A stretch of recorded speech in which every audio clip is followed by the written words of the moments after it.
We saw a possibly very bearish candlestick on GameStop's chart on the weekly time frame, and there's a lot of debates and arguments over on X whether this is bearish or this is bullish. Now, from a technical standpoint, it is obviously a bearish candle because we saw a major pullback, but I decided to step over and get an opinion that is unbiased. Now, over at Grok, it says, looking strictly at the chart, I lean toward a short-term bearish pullback. The dark cloud cover pattern combined with the overbought conditions, price far above Bollinger Bands and moving averages, and high volume on the bearish candle suggests that sellers have stepped in aggressively after a prolonged uptrend. The price is likely to retrace toward the middle Bollinger Band or the nearest moving average, which could act as support. Now you go and you take a look at the chart, and the nearest moving averages, or the moving averages that it's talking about, as well as the midline of the Bollinger Bands, would bring you down sub $27, which would be about $26.50, which would also be the support that GameStop built 5 weeks in a row right here, through late April, mid-May. Okay, but however, it continues and it says, however, the broader uptrend, higher highs, higher lows, is not broken yet, so this might just be a correction rather than a full trend reversal. I'd watch next week's candle and volume closely. If the price continues lower with strong selling volume, the bearish case strengthens. If it bounces quickly with high buy volume, then the bulls might still be in control. Now, this is very important. If we watch very closely and we watch the daily, we watch the weekly, and I'm just going to stay right now, I think especially June is going to be a very, very good month for GameStop. I don't think this is a full-blown bearish reversal. In fact, I'd be kind of surprised if we don't see movement next week at all. First of all, we have to watch volume. If GameStop starts cranking on Monday on very, very tiny volume, be careful. If it starts gapping higher with a lot of volume, we are in the clear. Now, I've seen a lot of tin that has gotten me convinced. First of all, I didn't talk about it yesterday because I didn't think it mattered, and I also don't really care. Ryan Cohen was just trying to enjoy a basketball game, but there's a little bit of tin that caught my eye today. And shout out Crazy Lady Trader over on X. Now, guys, if you aren't subscribed to the channel, make sure to turn post notifications on as well. We are almost at 33,000 subscribers. Okay. Gematria is a traditional Jewish numerological system where each letter of the Hebrew alphabet is assigned a numerical value, and words or phrases are analyzed by summing these values to uncover hidden meanings. We have seen several posts by this same person on X, and we've talked about in the past, some of them being very, very interesting. Now, Popcorn, as well as GameStop, as well as its time in the Gematria, all come out to 343. So Popcorn 343, It's Time 343, GameStop 343. You see, sometimes it's too much to be a coincidence. Sometimes you might think you're crazy, but sometimes it just seems too good to be a coincidence. So ultimately, was this a hint that it's time? And what is that going to mean for Monday? Is it going to bring us into Monday? She also posted June is biblical in Gematria. June is Pride Month.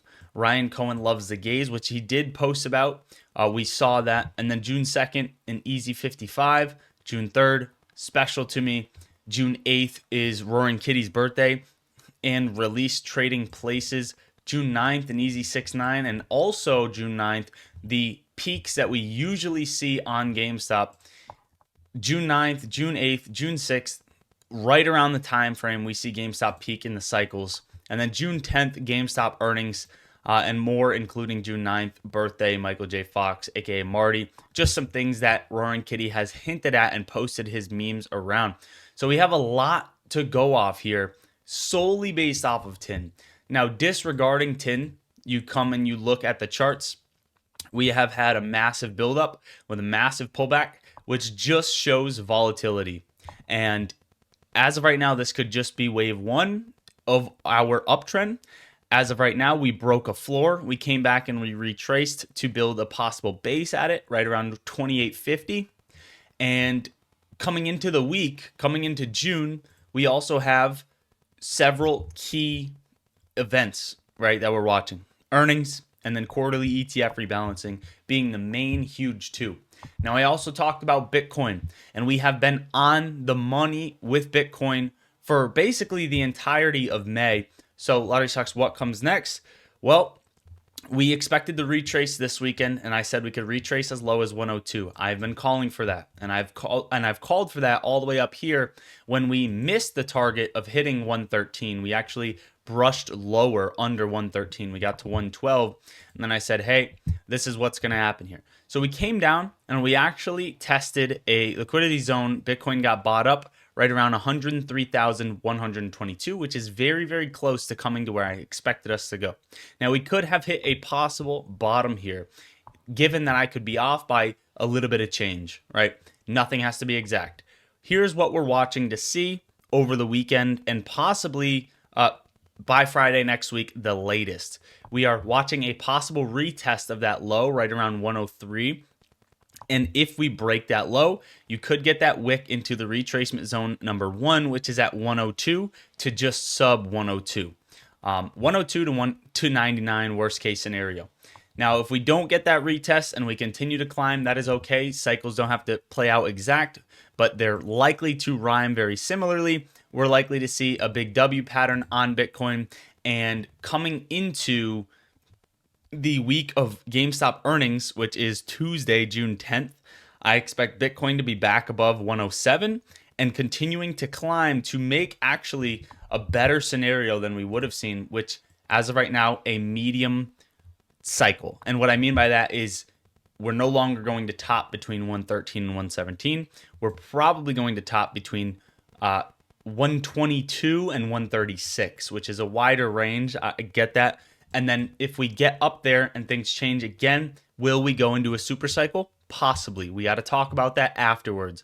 But do I think Bitcoin's over here? No. I'm just going to state that right now.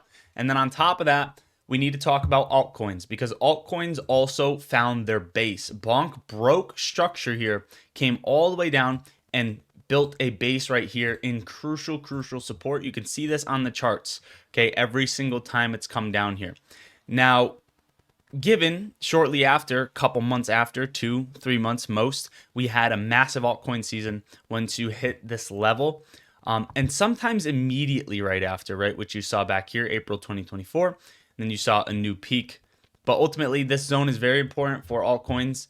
This is also going to bring us into XRP. I think XRP is about to kick off first before a lot of the coins, and it's going to start likely this week, but maybe I will be off by a few days. I believe XRP is going to get some sort of catalyst or trigger to kick us off this week. We broke below key moving averages, but I think we're going to get some sort of catalyst, and XRP is going to fly back above $3 and possibly break 440.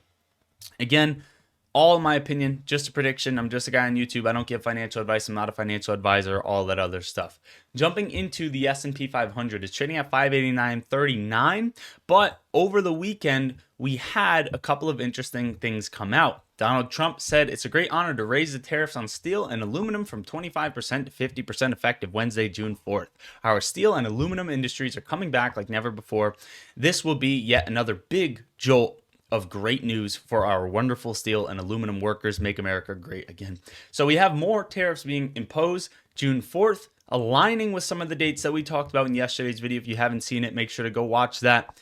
So what does that mean for the S&P 500? Well, it's not just that. The Pentagon chief warned of imminent China threats, and the Chinese trade deals are falling through the floor, basically, which preps us for a gap down on Monday. Given we still have the rest of today, we still have the rest of Sunday, and things can also always get brighter and get a turnaround for us to come in the week. Now, here's what I'll state. I don't care if we hit 600 Monday and we gap higher, and you think, oh, that already sucks, you're wrong. Here's what I'm calling for, and I'll stand by that. I don't care what the price action opens at. However, I do expect a gap down, but if that doesn't happen, here's what I expect. My retracement zone to get hit by Friday. That's what I've been calling for. Now, given the day-to-day price action, if I end up being wrong one of the times, that's fine. My retracement zone by Friday, under 572.50, and that is what I will stand by and call for the S&P 500.